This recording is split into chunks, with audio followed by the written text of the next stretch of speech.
everyone. Thank you so much, Mr. for that wonderful introduction. And I just wanted to come here today to once again celebrate the inauguration of another wonderful organization helping and serving our Bangladeshi American community right here in Queens and all throughout New York City. You know, I ran for Congress about a year ago, and as with any political campaign, it's always hard and it's always tough.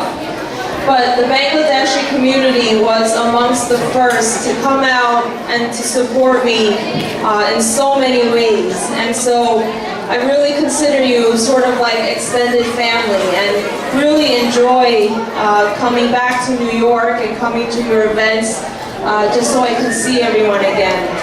Like Fakrul said, I am a daughter of immigrants. My parents came in the early 70s, worked long hours, 7 days a week, like so many of our parents, and the first generation of immigrants that have come to America, so that us, our second generation of children, could have a better life and get a good education and get good jobs.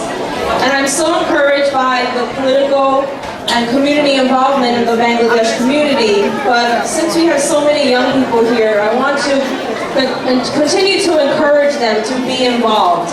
It's so important because when a lot of people look at me and you, when a lot of people look at our faces, they don't see us as American, right? They still think of us as foreigners. Last month someone called my office and they said to my staff, what kind of name is Grace Meng?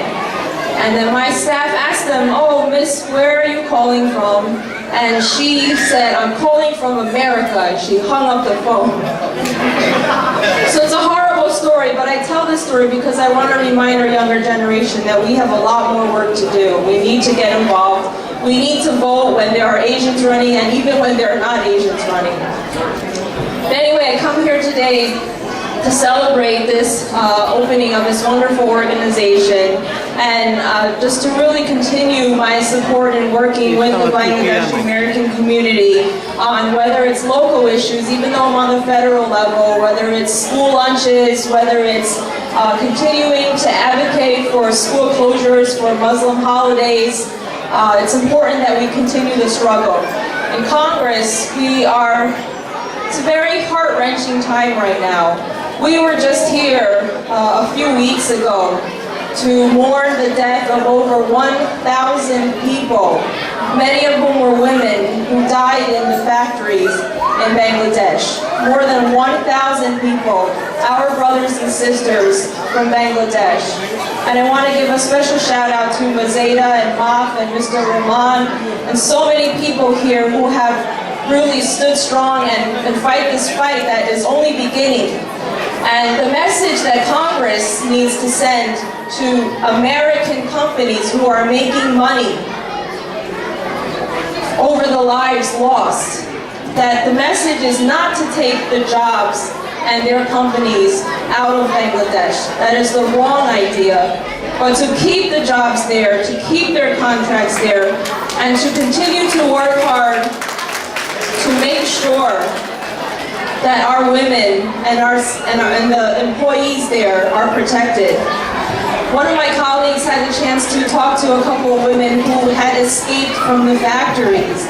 And they said when they were there, they saw the fire, they smelled the fire and the smoke, and they were pushed back into the building. And luckily, they were smart and daring enough to jump from the third and the fourth floors of a building. So there's much more work to do. And I just really wanted to be here. I talked too much, I got too excited. If you know me, I don't really talk that much, but I'm very happy to come here.